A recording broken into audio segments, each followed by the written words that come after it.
बिस्मिल्लाहिर्रहमानिर्रहीम अस्सलाम वालेकुम। मैं हूं मुबशिर अहमद। तो स्टूडेंट्स, आज हम चैप्टर नंबर 16 का एक इम्पॉर्टेंट लॉन्ग क्वेश्चन पढ़ेंगे, एसी थ्रो रजिस्टर। आपको पता है कि इससे पहले मैं आपको RMS value, phase lag, phase lead के बारे में, ठीक है, और वोल्टेज और करंट की वेक्टर रिप्रेजेंटेशन के बारे में मैं पिछले 2 से 3 लेक्चरों में आपको जनरल चीज़ें सारी पढ़ा चुका हूँ। तो आज हम पढ़ेंगे एसी थ्रो रजिस्टर। तो ये लॉन्ग क्वेश्चन आपने बड़े अच्छे तरीके से समझना है, क्योंकि जब आगे एसी थ्रो कैपेसिटर इंडक्टर आएगा ना, फिर आगे इसके जब कम्बिनेशन चलेंगे आर सी आर एल, तो उसमें ये चीज़ें यूज़ होंगी। तो आइए शुरू करते हैं आज का लेक्चर बेटा। सबसे पहले मैंने हेडिंग दी है जी एसी थ्रो रजिस्टर। याद रखेंगे, मैं ये लिख रहा हूं, the circuit in which AC source is connected with only resistor। एक ऐसा AC सर्किट जिसमें जो AC सोर्स है वो सिर्फ और सिर्फ किसके साथ कनेक्ट है? एक रेजिस्टर के साथ। This is called pure resistive circuit. तो ऐसे सर्किट को हम क्या कहते हैं? With only resistor is called, ऐसे सर्किट का क्या नाम है जी? Pure resistive circuit. तो ये बात आप नोट करेंगे, what is pure resistive circuit? जिसके अंदर सिर्फ एक एसी सोर्स है और एक रेजिस्टर है। बस एसी सोर्स और रेजिस्टर हो तो ऐसे सर्किट को हम प्योर रेजिस्टिव सर्किट भी कहते हैं। ठीक हो गया। तो कोई अगर आपसे पूछे ना what is pure resistive circuit, आपने कहना सिर्फ एसी सोर्स और रेजिस्टर अगर दोनों एक दूसरे के साथ कनेक्ट हैं तो this circuit is called pure resistive circuit. जरा आप तवज्जो करें, मैं इसकी सर्किट डायग्राम ड्रा कर रहा हूं बच्चे। ये मेरे पास एक एसी सोर्स है, ये वाला जो सिंबल है ना, ये एसी सोर्स का है। मैं आपको इंट्रोडक्शन वाले लेक्चर में बता चुका हूं। और एसी सोर्स के साथ सिर्फ और सिर्फ आपने क्या अटैच करना है जी? एक अदद रेजिस्टर। लें जी, this is called pure resistive circuit. बच्चे, रेजिस्टर से मुराद है, resistor is the heat dissipating device. याद रखेंगे, जब भी इसमें से करंट फ्लो करेगा तो करंट की वैल्यू कुछ ना कुछ कम हो जाएगी, बिकॉज करंट ना हीट की सूरत में लॉस होता है। आपको याद है चैप्टर 13 के अंदर हमने पढ़ा था हीटिंग इफेक्ट ऑफ करंट। तो रेजिस्टर इज अ, आपने साइड पे लिख लेना है, it is a heat dissipating device. Dissipate कहते हैं जाया करना। तो इसमें से हमेशा हीट की सूरत में करंट लॉस करेगा। ठीक है, इस एसी सोर्स के वोल्टेज को मैं V से जाहिर करूंगा और इसमें से पास करने वाले करंट को I से। याद रखें, ये जो वायर है ना, इसमें चार्जेस पहले से मौजूद हैं। बस एसी सोर्स के आने से वो जो रेस्ट में चार्जेस पड़े हुए थे वो मोशन में आ जाएंगे। तो flow of charges called current. तो मैंने चैप्टर 13 के अंदर ओहम लॉ के अंदर ना आपको V और I के बारे में बड़ा डिटेल से बताया हुआ है। तो जी बच्चे, अब ओहम लॉ क्या आ जाएगा? आपको पता है ना, आपने ओहम लॉ पढ़ा हुआ है, V is equal to I R. V is equal to I R और I is equal to V over R. तो ये इसमें ओहम लॉ लगेगा, V is equal to I R, क्योंकि सिर्फ रजिस्टर ही तो लगा हुआ है। ठीक हो गया। आगे जी एक्सप्लेनेशन के अंदर बच्चा जरा चेक कीजिएगा, मैं इक्वेशन लिख रहा हूं आपके सामने। ये वोल्टेज की इक्वेशन हमने पढ़ी हुई है, V is equal to V naught sine theta. मैं इसको इक्वेशन नंबर 1 का नाम देता हूं। आप V नोड की जगह पे Vm भी लिख सकते हैं। This V is called instantaneous value of voltage. V node का मतलब क्या है? मैक्सिमम वैल्यू, जिसको आप पीक वैल्यू भी कहते हैं। और this theta is called phase. ये पिछले लेक्चरों में बच्चे मैं आपको फेज, पीक वैल्यू और इंस्टेंटेनियस वैल्यू के बारे में डिटेल में पढ़ा चुका हूं। मैं उम्मीद करता हूं कि आपने वो बेसिक लेक्चर सुने होंगे। तो V is equal to V naught sine theta. मैंने कहा ना, V नोड की जगह पे आप Vm भी लिख सकते हैं, मैक्सिमम वोल्टेज या पीक वोल्टेज। तो Vm लिख लें या V नोड लिख लें, इससे परेशान नहीं होना। इसका मतलब वही है, पीक वोल्टेज या मैक्सिमम। ओके, तो ये तो आगे जी वोल्ट। अब वोल्टेज की फिर कौन सी कर्व है? V नोट तो कांस्टेंट है ना, इंस्टेंटेनियस वोल्टेज की कर्व कौन सी होगी, साइन कर्व। तो आइए फिर इसका ग्राफ भी साथ में ड्रा कर लेते हैं। तो बच्चे जरा देखें, ये आपके पास एक्स एक्सिस और वाई एक्सिस है। अब साइन कर्व आपको याद है, साइन का ग्राफ साइन 0 0 पॉजिटिव और ये नेगेटिव, इस तरह ये एक साइकिल मैंने बना दिया है। ये जो ब्लैक कलर से मैंने आपको शो किया, ये वोल्टेज का ग्राफ है, ठीक है, और ये एसी वोल्टेज है, ये जहन में आप रखिएगा। तो साइन 0 0, साइन 91, 180 0, 270, -1 और 360 फिर 0। तो ये एक पूरा एसी साइकिल है। This curve is called sine curve. Okay, अब होगा क्या, वोल्टेज तो आगे हैं, ओहम लॉ के मुताबिक आपको याद है V is equal to I R और I is equal to V over R. So we can say, अगर ओहम लॉ में V is equal to I R है तो I is equal to V over R. V की value put करवा दें जी, क्या आएगा, V की वैल्यू पुट करवाएं, I इज इक्वल टू, तो V की जगह पे मैं क्या लिखूंगा, V naught over R. V की जगह पे क्या लिखेंगे, V नोड साइन थीटा। तो बच्चे जरा तवज्जो करें, मैंने V की वैल्यू पुट करवा दी, I is equal to V over R. V की जगह पे V naught sine theta over R. अब मुझे बताएं कि ये चीज़ किसके इक्वल है।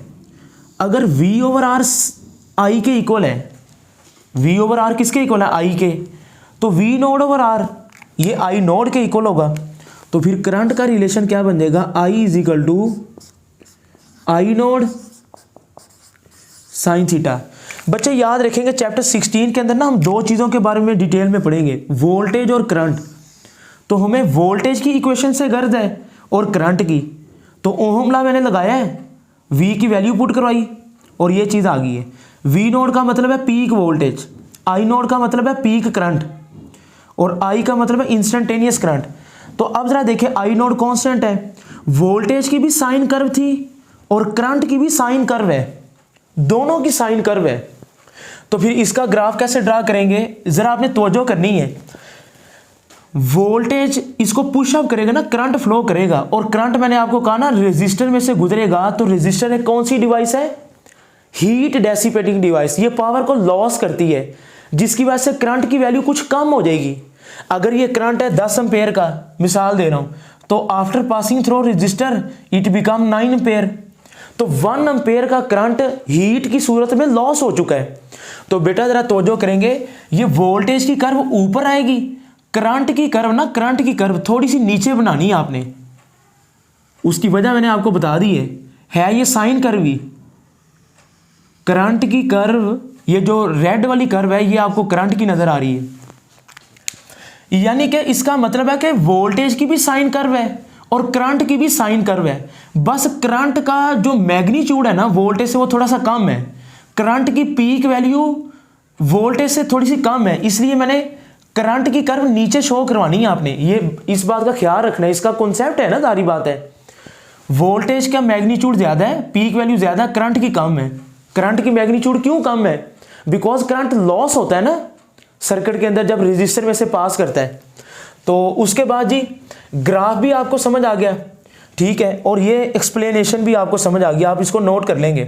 कंक्लूजन, अब इससे पता क्या चला, आप गौर करें कि जब वोल्टेज जीरो है तो करंट भी जीरो, जब वोल्टेज मैक्सिमम है तो करंट भी मैक्सिमम। ये कंक्लूजन के अंदर आपकी बुक की थ्योरी लिखी हुई है, बहुत आसान सी है, 2-4 लाइनें आपने पढ़ लेनी, मैं आपको समझा देता हूँ, MCQs मैं लिख दूंगा, सही है।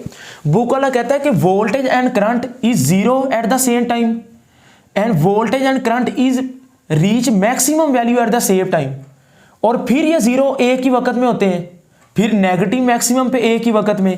इसका मतलब ऐसे ही है जिस तरह वोल्टेज और करंट हाथों में हाथ डालकर नहीं जा रहे, यानी कि वोल्टेज और करंट जीरो भी इकट्ठे होते हैं और मैक्सिमम वैल्यू पे भी इकट्ठे जाते हैं, बस करंट की मैग्नीट्यूड कम है, ये बात आपने ज़हन में रखनी है। तो बच्चे इसका फिर रिजल्ट क्या निकला, मैं ये कह सकता हूं कि voltage and current is in phase, यानी कि वोल्टेज और करंट क्या होंगे, इन फेज। बेटा ये MCQ आता है, आप लोग नोट करेंगे, इसको हाईलाइट कर लें। इन फेज का मतलब है, फेज कहते हैं ना एंगल को, कि इनके दरमियान एंगल का डिफरेंस नहीं होगा, ये एक ही वक्त में जीरो मिनिमम और मैक्सिमम वक्त, मिनिमम और मैक्सिमम वैल्यू पे ये एट अ टाइम रीच करेंगे। तो वोल्टेज और करंट रेजिस्टर में इन फेज होते हैं। इन फेज का मतलब पता है क्या है, मैं आपको ये वेक्टर डायग्राम ड्रा कर देता हूं। वोल्टेज की मैग्नीट्यूड ज्यादा है ना, तो आप ये देखें वेक्टर रिप्रेजेंटेशन तवज्जो करें जी। ये वाली लाइन आपको किसकी नजर आई, वोल्टेज की, और करंट की इन फेज है ये, यानी कि दोनों की डायरेक्शन सेम है। तो करंट की मैग्नीट्यूड थोड़ी सी कम है, तो मैं करंट को इधर दिखा रहा हूं। यानी कि आप देखें ना, वोल्टेज और करंट दोनों की डायरेक्शन सेम है, यानी कि थीटा 0 डिग्री है। वोल्टेज का एंगल का डिफरेंस नहीं है। This is called voltage and current is in phase. अच्छा जी, आप इसको ऐसे भी बना सकते हैं, यानी कि आप इसको ऐसे भी बना सकते हैं। ये वोल्टेज की लाइन ले लें, ये वोल्टेज का वेक्टर है, और इसी एक लाइन के ऊपर आप करंट को भी शो करा दें, तो एक ही लाइन के ऊपर शो कर दें या दोनों को अलग अलग शो कर दें, दोनों तरीके ही ठीक है। आपको याद है वेक्टर रिप्रेजेंटेशन के अंदर मैंने बात बताई थी, हॉरिजॉन्टल एक्सिस पे आपने कौन सा वेक्टर लेना है, हॉरिजॉन्टल पे ऐसा वेक्टर आप लेते हैं जिसकी वैल्यू 0 हो और इंक्रीज करे पॉजिटिवली। अब इस जगह पर वोल्टेज और करंट दोनों की वैल्यू 0 है और दोनों पॉजिटिवली इंक्रीज कर रहे हैं। यही वजह है कि वोल्टेज और करंट दोनों को एक्स एक्सिस पे शो किया गया है, हॉरिजॉन्टल। ये मैं इससे पिछले लेक्चर में बता के आया हूं आपको वेक्टर रिप्रेजेंटेशन में। सही है ना, कि आपने वोल्टेज और करंट की लाइन ऐसे ही क्यों बनाई है, हॉरिजॉन्टली क्यों बनाई, वर्टिकली क्यों नहीं बनाई भाई। जिसकी वैल्यू शुरू में 0 हो और इंक्रीज करे पॉजिटिवली, उसको एक्स एक्सिस में लेते हैं। तो इधर वोल्टेज और करंट दोनों एक ही कॉन्सेप्ट में, ठीक है। और ये बात भी याद रखनी है, वोल्टेज और करंट की कौन सी कर्व बनती है जी, साइन कर्व। इस कर्व का नाम क्या है जी, साइन कर्व। तो ये कुछ एमसीक्यूज आप लोग नोट करेंगे। वोल्टेज और करंट इन फेज है और इनकी कर्व कौन सी है, साइन कर्व, और ये मैक्सिमम और मिनिमम वैल्यू पे एट अ टाइम पहुंचते हैं। वेक्टर रिप्रेजेंटेशन में दोनों एक ही तरफ है, इस तरह बना लें या इस तरह बना लें, बस करंट की लाइन थोड़ी सी छोटी होनी चाहिए, वोल्टेज वाली बड़ी, क्योंकि करंट लॉस होकर ना थोड़ी सी उसकी मैग्नीट्यूड कम हो गई है। ठीक हो गया। आप जरा इसको नोट करें, फिर मैं आपको पावर लॉस पढ़ाता हूं।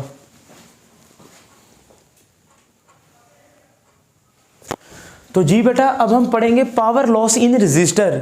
मैंने आपको बताया ना, resistor is a heat dissipating device. तो रेजिस्टर पावर को लॉस करता है। आइए देखते हैं कैसे। बेटा जरा इस ग्राफ पे तवज्जो करें।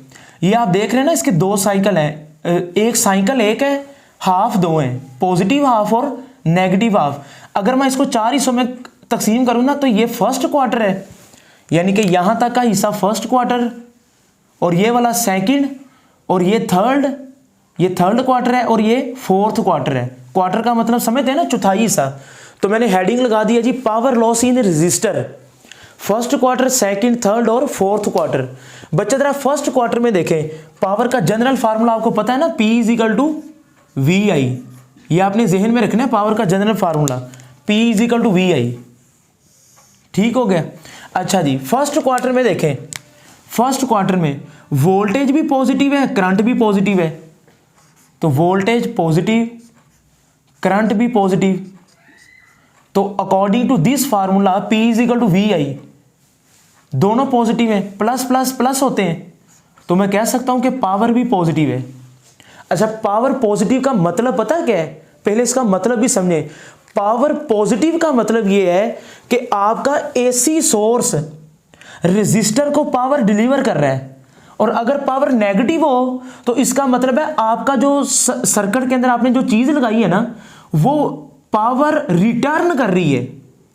यानी कि पॉजिटिव पावर का मतलब है कि सोर्स लोड को पावर दे रहा है, नेगेटिव पावर का मतलब है लोड सोर्स को पावर दे रहा है। लेकिन इधर तो पावर पॉजिटिव है। पॉजिटिव का मतलब है कि आपका जो सोर्स है ना, वो रेजिस्टर को पावर डिलीवर कर रहा है और रेजिस्टर उस पावर को लॉस कर रहा है। तो सेकंड क्वार्टर के अंदर वोल्टेज भी पॉजिटिव, करंट भी पॉजिटिव, यानी कि फर्स्ट और सेकंड दोनों के अंदर। तो सेकंड क्वार्टर के अंदर क्या आएगा जी, वोल्टेज भी पॉजिटिव, करंट भी पॉजिटिव। तो according to this formula P is equal to VI, तो पावर भी क्या आ जाएगी, पॉजिटिव। थर्ड में देखें, ये थर्ड आ गया, वोल्टेज भी नेगेटिव है, करंट भी नेगेटिव। तो थर्ड में दोनों नेगेटिव है, वोल्टेज भी नेगेटिव और करंट भी negative. So according to this formula P is equal to V I. Negative negative क्या होते हैं? पॉजिटिव। और फोर्थ क्वार्टर में क्या है? वोल्टेज भी नेगेटिव है और करंट भी नेगेटिव, तो नेगेटिव नेगेटिव पॉजिटिव। तो कुछ सीखने को आपको मिला इससे। तो पावर आपने देखा कि चारों क्वार्टर के अंदर पावर तो पॉजिटिव है। फर्स्ट क्वार्टर के अंदर पावर पॉजिटिव है, सेकंड के अंदर पावर पॉजिटिव है, ठीक है, थर्ड क्वार्टर के अंदर भी पावर पॉजिटिव और फोर्थ क्वार्टर के अंदर भी पावर पॉजिटिव। इसका मतलब पॉजिटिव पावर का मतलब है कि सोर्स रेजिस्टर को पावर डिलीवर कर रहा है और रेजिस्टर उस पावर को लॉस करता है। यही वजह है कि मैंने हेडिंग क्या लगाई है? Power loss. याद रखेंगे रेजिस्टर के अंदर पावर लॉस होती है। इसके आगे जो मैं आपको दो कंपोनेंट पढ़ाऊंगा ना, कैपेसिटर और इंडक्टर, वो पावर को लॉस नहीं करते, रेजिस्टर पावर को लॉस करता है। ओके, नोट बच्चे, एक बड़ा इंपॉर्टेंट एमसीक्यू आप इसको नोट करेंगे। रेजिस्टर, हम रेजिस्टर के बारे में पढ़ रहे हैं ना, रेजिस्टर इज इंडिपेंडेंट। इंडिपेंडेंट का मतलब है आजाद। रेजिस्टर डिपेंड नहीं करता किस पे? Resistor is independent of frequency of AC. बड़ा ही इंपॉर्टेंट एमसीक्यूज है कि आपका जो रेजिस्टर है वो एसी सर्किट के अंदर जो करंट है ना, अल्टरनेटिंग करंट की फ्रीक्वेंसी के ऊपर डिपेंड नहीं करता। एमसीक्यूज आता है पेपर में, ये आप इसको अच्छे तरीके से नोट करेंगे, ठीक है। जो आगे हम दो कंपोनेंट पढ़ेंगे, कैपेसिटर और इंडक्टर, वो फ्रीक्वेंसी पे डिपेंड करते हैं, जबकि रेजिस्टर फ्रीक्वेंसी पे डिपेंड नहीं करता। और बेटा याद रखिएगा, रेजिस्टर, पाकिस्तान के अंदर एसी करंट की फ्रीक्वेंसी कितनी है? 50 हर्ट्ज। रेजिस्टर फ्रीक्वेंसी पे डिपेंड ही नहीं करता, because this is the power loss. इसके अंदर तो पावर लॉस होनी है। अच्छा जी, कुछ अहम फार्मूले हैं बेटा, आप लोग याद रखिएगा। पावर के 3 फार्मूले आपने पढ़े हुए हैं। P is equal to V I, तो आपको पता है ना, VRMS और IRMS। मैंने आपको बताया हुआ है कि हम जितनी भी चीज़ें पढ़ते हैं ना, यानी कि चैप्टर 16 में, वो सारी RMS है। RMS का मतलब रूट मीन स्क्वायर वैल्यू, और इसका ग्राफ मैं आपको बड़ी डिटेल में पिछले लेक्चर में पढ़ा चुका हूँ। अगर आपने इसका ग्राफ नहीं ना समझा तो आप इसको लाजमी समझें। एक पावर का ये फार्मूला है, दूसरा पावर का फार्मूला क्या है जी? P is equal to I square R. तीसरा पावर का फार्मूला आपको याद होगा, P is equal to V square over R. तो मैं V के साथ क्या लिख रहा हूं? RMS। नोट कर लें जी पावर के तीनों फार्मूले। बच्चे, ये आखिरी लाइनों के अंदर आपकी बुक में लिखा हुआ है। करंट का यूनिट क्या होता है? एम्पेयर। वोल्टेज का वोल्ट, पावर का वॉट। ये तीनों फार्मूले P is equal to V I square R, V square over R. These 3 formulas are applicable only when the voltage and current is in phase। ये तीनों के तीनों फार्मूले कब एप्लीकेबल हैं? जब वोल्टेज और करंट क्या है? इन फेज है। अगर वोल्टेज और करंट इन फेज नहीं होंगे तो ये तीनों फार्मूलाज भी अप्लाई नहीं होंगे। तो कुछ एमडी कैट से रिलेटेड मैं एमसीक्यूज आपको बताने लगा हूं। बच्चे, ये बात आप याद रखिएगा, रूट मीन स्क्वायर के अंदर मैंने आपको बताया हुआ है कि VRMS किसके इक्वल होता है? V naught over under root 2। Similarly current भी ऐसे ही है, तो आप वैल्यूज पुट करवाएंगे। IRMS किसके इक्वल होता है? I naught over under root 2। ये एमडी कैट के अंदर ना ऑप्शन पूछे जा चुके हैं। So P is equal to VRMS की वैल्यू पुट करवाएं, V naught over under root 2, current की I naught over under root 2, ठीक है। 2 इज द 4 का अंडर रूट 2। तो फिर पावर का फार्मूला क्या बन जाएगा? V node I naught over 2, V node I naught over 2। बताना क्या चाह रहा हूं, अगर आप वोल्टेज और करंट की मैक्सिमम वैल्यू लेंगे तो ये वाला फार्मूला लगेगा, वो V node I naught over 2। अगर आप मैक्सिमम वैल्यू लेंगे तो ये वाला फार्मूला है, अगर आप RMS वैल्यू लेंगे तो ये वाला फार्मूला है, ठीक है। इसी तरह इधर भी पुट करवा दे IRMS की वैल्यू। सो IRMS किसके इक्वल होता है? I naught over under root 2 whole का स्क्वायर आ जाएगा इंटू R। तो फिर पावर का फार्मूला क्या बन जाएगा जी? आई नोड का स्केयर 2 अंडर रूट स्केयर से कैंसिल हो जाएगा तो सिर्फ 2 आ जाएगा इंटू आर। तो ये पावर का फार्मूला आ जाएगा जी। अगर आप करंट की मैक्सिमम वैल्यू लेंगे तो ये फार्मूला यूज़ करेंगे, अगर आप IRMS लेंगे तो ये, यानी कि पावर का फार्मूला क्या है, आई स्केयर आर। ये कब है, जब करंट की रूट मीन स्केयर वैल्यू है। अगर करंट की मैक्सिमम वैल्यू है तो आई नोड का स्केयर आर सिर्फ 2 नीचे आ जाएगा। परेशान ना हो, फार्मूले वही हैं, वी आई, बस इधर V naught I naught under root 2, इधर भी फार्मूला वही है, I square R, I square R. बस अगर मैक्सिमम वैल्यू लेनी है तो 2 भी अंडर रूट यानी कि बटे के नीचे 2 आएगा। अगर आपने RMS वैल्यू लेनी है तो ये वाला आएगा। यानी कि ये अगर MCQs के अंदर आपको करंट की RMS वैल्यू दी है ना और रेजिस्टर दिया, फिर आप ये वाला फार्मूला यूज करेंगे। अगर MCQs के अंदर आपको करंट की मैक्सिमम वैल्यू दी है और साथ में R की वैल्यू दी है, फिर आपसे कहा जाए पावर फाइंड आउट करें, तो फिर आप ये वाला फार्मूला लगाएंगे। ये MD कैट में थोड़ी सी डिटेल आती है, मैं इसलिए बता रहा हूं, आपको हेल्प करेंगी चीजें। इधर भी पुट करवा दें जी। VRMS किसके इक्वल है जी, V naught over under root 2, V naught over under root 2 और होल का स्केयर 1 ओवर आर को आप अलग कर लें। मैंने VRMS की वैल्यू पुट करवा दी, 1 ओवर आर को अलग कर लिया। स्केयर को ओपन करें जी, वी नोड का स्केयर ओवर 2R, यानी कि इसको भी मैं ऐसे ही लिख देता हूं, यानी कि ये देखे ना, आई नोड का square P equal to I square R था, तो ये भी वही है, ठीक है, आई स्केयर आर ओवर 2। यानी कि बच्चे बताना क्या चाह रहा हूं, इन फार्मूलों से हमें सीखने को क्या मिला, जरा देख लें। परेशान नहीं होना आपने कि ये सर ने पता नहीं क्या पढ़ा दिया है। 6 फार्मूले हैं, ये तो आपने पढ़े होंगे 13 चैप्टर में। अगर सुन लें दोबारा, आखिरी पॉइंट बताने जा रहा हूं। अगर तो वोल्टेज और करंट की RMS वैल्यू है, वोल्टेज और करंट की कौन सी वैल्यू, RMS, तो फिर पावर का फार्मूला है P इक्वल टू VI। अगर मैक्सिमम वैल्यू है तो V node I node over 2, सिर्फ इसके नीचे बटे में 2 आ जाना है। अगर RMS वैल्यू है तो आई स्केयर आर, अगर करंट की मैक्सिमम वैल्यू है तो आई स्केयर आर ओवर 2। फार्मूले सारे वही हैं। अगर RMS वैल्यू दी है तो यही फार्मूला लगना है, अगर मैक्सिमम वैल्यू दी है तो बटे में 2 आ जाना है, बस। परेशान तो नहीं हो गए। अगर वोल्टेज और रेजिस्टेंस दी हुई है P equal to V square over R, अगर वोल्टेज की मैक्सिमम वैल्यू है तो V square over 2R, V naught का स्केयर ओवर 2R, सिर्फ बटे में 2 आ जाना है, यानी कि तीनों के नीचे सिर्फ 2 आना है, ठीक है। तो आई होप कि बेटा ये लेक्चर आपको हेल्प करेगा MD कैट के लिहाज से भी और वैसे बोर्ड लेवल पे भी। अपना बहुत सा ख्याल रखें, लेक्चर के बारे में फीडबैक ज़रूर दिया करें ताकि हौसला अफजाई होती रहे। दोस्तों के साथ शेयर करें। मुबशर अहमद को दें इजाज़त। अल्लाह हाफिज़।